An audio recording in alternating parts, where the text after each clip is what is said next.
Gamma के मजाक देखने वाला न मारी राम राम अरे रोशनी हाँ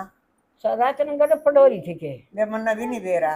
है मन तो बेरा नहीं कह बजे हुई है मन भी नहीं बेरा तड़के बेरा पटे हल्ला हो रहा था मका बूंदारी है के वाऊ सारी बात है हाँ बेरा मन भी नहीं मतड़ के आई नहीं जब मारा उड़ा बगड़ में फर्श पाला था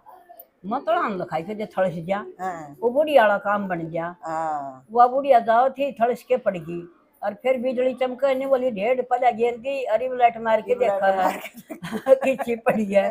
तो मैं तो वे देख के ना आई पान धन के माँ के थड़स गया थड़स दे कुल्ली टूटा है हाँ कुली टूटा बोडी बोदी हड्डी हो रही है और बहु कमजोर तो उठे भी कोई ना बकस दे रहा हमने का मन्ना तो ये मनु कोई सरकार थी ये बुढ़िया भारा भारा होगी गणी को मशीन नहीं उड़ाने लग जाने नुठान कर जब गाड़ी की जब 10 वो ठाण की बना दी सारा सौदा बना दिया ये बूढ़ी ठाण की इनके दिमाग में कौन आ रही सरकार का कितनी बारह बारह रही होली भी बूढ़ी उठाओगी ने कह दे हाथ जोड़ के काम इसी मशीन बनाइयो ये बूढ़ी उठ जा बारह बारह माल का गनु हाथ जोड़ा ने माल किन की कुलिया ना तोड़े फिर को हम केनु का तोड़ दे हम तो को घणी बारह हो रही है ना बे वरी खूब बारह हां घणी बारह हो नो को सो रोशनी फिर कम खा लिया करे ना न्यू को बहु घणो खावा है इतनी भारे होंदी आवे जो खावा ने बीमार होगी तो सांग न तो मैं ना खा कर रोटी जमा बंद दूध एक बात पिया है करे जब मेरी जेठानी लाले वे दुरानी या तो सांझ की करे से फिर बहु दिन की कर देगी मर की ना बहु सोना भी है और सोना भी हो गया वो सांझ की कम करा दियो हमारी रोटी सांझ की तो तुमने करा दी और दिन की बहु करा देंगी और फिर खत्म हो जाएगा सुना बे कोई बात है मजाक तो है अगर मजाक का और मजाक का सही हाँ तो कहानी सुना दे एक छोटा और बता दो तो ना बता दे कोई एक बुढ़िया डेगर की मिस्त्री दो रहा अच्छा बारह तो नहीं थी ना अरे बेटा मकान बनाना है कितने दिन में बना देगा नहीं बोला ताई ठेके पर तो 3 महीना में और दिहाड़ी पर 6 महीना में तो फिर बोली हाँ बेटा तेरा बालक कहे हैं ताई एक छोरी है हाँ बेटा एक छोरा और बना दो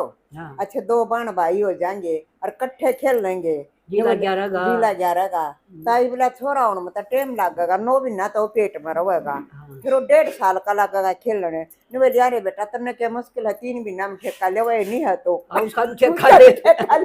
थोड़ा आ जाएगा खेलने धोखा हो जाएगा न्यू नहीं बेरा बे के बरा क्या के ठेके ले लिया तो कहानी सुना दे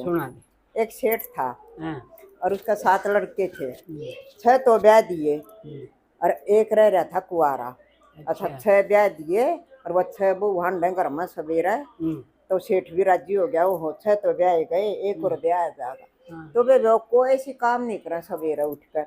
तू यूं करेगी मैं नहीं करूंगी तू यूं करेगी रोज लड़ाई मत घणी बुआ मड लग गया अड़ लग गई उन्हें तो अड़ला दी वह 8 बाबू बेटा 7 छोरे और सेठ तड़के लड़ाई होंदे सारे काम पर जाओ नरना वासी अब आज लेंदे अपना के करे ये तो कोई ना चल इन लड़न तो फुर्सत नहीं और वे सारा दिन उड़ा काम करें सांग ना हो जब भी भूखे भाने ओहो उड़ा जिसा काम करें कोई सा की रोटी खा ले कोई सा ना खावे सांग ना हो फिर जब यूं मुकदमा पावे तो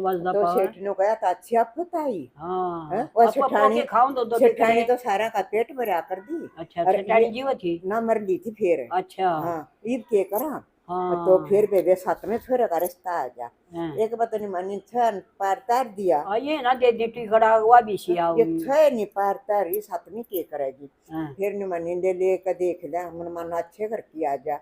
वह 7वीं से परिवार किया जमा बढ़िया संस्कारी और जमा भक्ति में ध्यान उसका और बहुत बढ़िया गुण उसमें तो वे उसने 2 दिन देखा अब वो तो सारे भूखे जाम है हां ये पोंदिए नहीं रोटी कुछ भी नहीं करती लड़ाई तो फरसत है कोई वो बोली बेबे तुम न्यों करो लड़ना तो जो छोड़ और मैं करूंगी वो सारा काम लड़ाई ना करियो घर में सुख शांति रहेगी 4 बजे उठकर नहा धोकर पूजा पाठ करके 7 बजे तक उनका खाना तैयार कर दिया और वो तभी सारे खा पी कर गए ओहो आज तो घर स्वर्ग बराबर हो गया हमारे घर में तो आज शांति हुई है सांग ना जब फिर भोजन बनाए पाई ओहो वो तो खा पी कर सो गए बहुत सराव हाँ। कुछ दिन पाछे वानी बोली सेठ ने, पिताजी आप हो गए बूढ़े और ये तेरे 7 बेटे कमावे हैं, आप ही जाना छोड़ दो बाहर, कुछ भी काम ना करो, आड़ा बैठक में लुटा करो सारे दिन, कोई बाहर भीतर का बड़ा आदमी आ जा तो कौन बोल रहा उसने। तो फिर मान गया सेठ, तो बट्टे देखा था, मान गया तो वो सेठ फिर तड़के घूमने जान लग गया। फिर बोली एक बार पिताजी बात सुनो, सवेरा घूमने जाओ हो ना, रास्ते में उल्टे आओ ना, कुछ भी चीज पाओ वह उठा लाइयो। अच्छा। तो वे बेग सेठ घूम का आवा था, कुछ भी नहीं पाया, एक सांप मरा पड़ा। हाँ बहू ने तो न्यू बहू ने तो न्यू कही थी, कुछ नहीं पाया, सांप लिया आया। लिया आया आने का तो बोला बेटी मन तो कुछ नहीं मिला, एक सांप मिला है। तो उनका एक पेड़ था, मैं बोली पिताजी इस पेड़ पर टांग दो। तो टांग दिया वो, कुछ वार पाछे एक चील आ गया है। अच्छा। वह रानी का हार ठा लिया हुआ है और वह चील उस पेड़ पर बैठ गया है। चील नो सांप दिख गया, अब यूं तो मेरे पखाया नहीं जावे, चील हाँ हार तो छोड़ी गिर और सांप ने लेगी। और बाबू अपना सारा काम करके नरांगण में बुआरी काट दे, उसने वो हार मिल गया, उन्हें भीतर दर दिया, किसी आगे नहीं बताई उस टाइम तो। फिर राजा ने मुआदी कर दी गांव में। अच्छा। अब किसी ने भी रानी का हार में लाओ ना, अब तो मैं उसने बहुत घना नाम दूंगा, चील ठा लेगी रानी का हार है। तो वह बहुत ही भीतर वह बाहर आई, पिताजी क्या की मुआदी है। बोले बेटी रानी का हार खो गया और राजा ने कहा किसी ने भी हार पाया ना तो मैं बहुत बड़ा इनाम दूंगा। बोली पिताजी हार तो मेरा दौरा है, अब तेरा दौरा क्यों कराया। अकमांगन बुआरों थी, वह चील गिर गई, वह सांप ने तो लेगी और हार ने गिर गई। तो सेठ ने बोला बेटी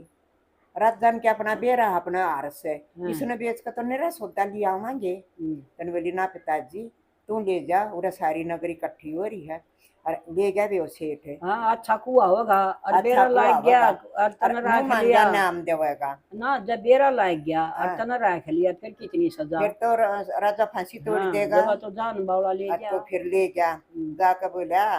राजा ने किया वो हार तो मारी बहू ने पाया है। बोला भाई जो क्यों कर पाया, न्यो में घूमन जा करता, मेरी बहू ने न्यो कही थी कुछ भी पा जा रास्ते में, मैं मेरा उड़ा सांप ले आया और वह चील उस पेड़ पर बैठ गई, हार लेकर न हार तो नीचे गिर दिया और सांप ने लेकर बाद चली गई। बहू आंगन साम रही थी। तो बोला भाई उस बहू न बुलाओ। अच्छा, राजा बोला तेरी बहू न बुला। बहू बुला दी तो बोली हाँ जी महाराज जी बोलो। बेटी मुँह मांग गया नाम देंगे तेन कुछ भी मांग ले। और वह थी भक्ति में लीन है, मैं बोली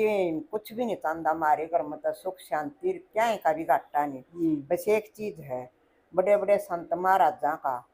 साधुआ का हमारे घर में भारा सत्संग होना चाहिए और उसका खर्चा और खाना पीना आप दोगे। बोला बस इतना है। हाँ बोला इतना है, हाँ इतना है। तो वे राजधान के मुश्किल थी, राजधान तो सारे का चिट्ठी पिछवा दी, बड़े बड़े साधु संत आ गए, खूब भारा भंडारा और खूब भारा करा दिया सत्संग। वो तो फिर दान दक्षिणा दे दी राजधान सब ताई और खूब भारा सत्संग। वो तो उनके घर में तो खूब होगी सुख शांति। सत्संग तो बड़े भागों बड़े भागों है तो उनका आया करे सत्संग। फिर 2 दिन पाछे उसका तो रोज का वही काम, 4 बजे उठे पूजा पाठ करे, उनका खाना बनावे और आंगन साम रहे। तो फिर उनके घर में एक काली कुलेटी ही लुगाई लकड़ा है गठड़ी लेकर। अच्छा उस सेठ का घर, सेठ के घर वह फिर उसका हाथ पकड़ लिया, उसके बाल पकड़ा उसका हाथ, बाल खिंड रहे हैं उसके। वह ने कहा वे तू कौन है। अकमा तो सुनो वह टोटा। अच्छा तो बोला वे मत वाड़ो लड़ाई मचा कर दी रोज है और मत बहुत राजी रहा कर दी। तन्ना 2 महीने हो गए तू इसी आई है इस घर में, शांति रहा है। ये मेरा भी आड़ा कोई वास नहीं, ये मेरा आड़ा रहने का कोई फायदा नहीं। तो घर देखा करो जड़ जूत बस टूटा हो और उसमें लड़ाई हो है, टोटे में लड़ाई हो आई करे है। बोला अच्छा तो पूरा कागज ले आऊँ, उस पर न्यू लिख जाइए अब आज के बाद इस घर में कदे नहीं आऊंगी। वाह भी बड़ी शानी। तो कागज पे लिखवा लिया तो वह तो फिर उसका तो रोज का काम था ये। 2 दिन पाछे फिर न्यू आंगन साम रहे। अच्छा। फिर एक बहुत सुंदर उड़की परी आवा है, खूब सुंदर है, सारे गहने पहन रही है, सफेद कपड़े। तो वह बढ़न लग गया ना, उसका हाथ पकड़ लिया, नु बोली तू कौन है। अकमा तो उनकी परी हूँ, लक्ष्मी और लक्ष्मी हूँ तो। अच्छा। और जिसके घर में सुख शांति हो, कोई प्यार प्रेम हो, मैं उस घर में रहा करो। अच्छा। मेरा तो बेबे इस घर में सही दिखा प्यार देख के मैं भी आ गई आड़वास होगा सही तो प्यार करवा दिया सारी फिर दुरानी निशानियां कर डट तो भीतर फिर बैठ गए पूरे कागज पर दस्तक कर दे किस घर में तो मैं कदे भी नहीं जाऊंगी बड़ी की तो अटका नहीं लकड़ हाँ लकड़न नहीं दूंगी जब वो कितनी सियाणी और घनी संस्कारी थी तो वे उस दिन पाछव तो माल लो माल वो लकड़ी है नहीं तो फिर तो माल लक्ष्मी तो उसने लकड़न नहीं दी टोटा उसने बाहर काट दिया और वो तो वे माल लो माल हो गया सेठ ने कहो हो इसी इसी संस्कारी बहू और बेटी सब कहो जो ये छह तो इसी थी और एक ना का वे घर का स्वर्ग बना दिया जब बहू ने देखन जा है एक तो सुथरी देखे एक न्यू देखा में धन कितना होगा तो न्यू ना देख देगा इसके संस्कार किसे होंगे अगर भाई इसका देख ले तो बोल बतला के ना वो परखेंगे ना जी खुद ज्ञान हो हमने खुद ज्ञान नहीं तो हम बहू ने के परखा एक जी तो धन देख ले चोरी हो जाए बहुत तगड़ा घर संभार बहुत देंगे तो वे तो गणेश संस्कारी थी पूजा पाठ में बालकपन तय लीन थी तुम्हारे एक बहू थी और वे लंबी तो बहुत थी और वे मिड्डा नाक है अच्छा और वे पक्का रंग और वे छोरा के छल्ला और वे देख के आए ये बुआ दिया वे 10-20 रुपये उसते ही घर तगड़ा देख के अच्छा के पड़ोसन लगी बुझन आए बोला किसी से बहू ये बहू न छोड़ तू मारा तो समंदर में पाटे के गया अच्छा न्यू बोली एक जनी आए समंदर में पाटे के गया तो डूबोगे न्यू बोली क्यों कर बोली ये बोले समंदर मोर के बड़ उतर जाएगी तो डूब जा करो समंदर यार डूबे और वे हुआ जब आई ने बेली ने बोली ये भाई की सच्चे डूब गए तुम तो दन तो वे संस्कारी होनी चाहिए तो मतलब काला रंग और वे छोटा मोटा के में भी हो लेकिन संस्कार अच्छे हो वही काम आओ राम राम बेबी राम राम।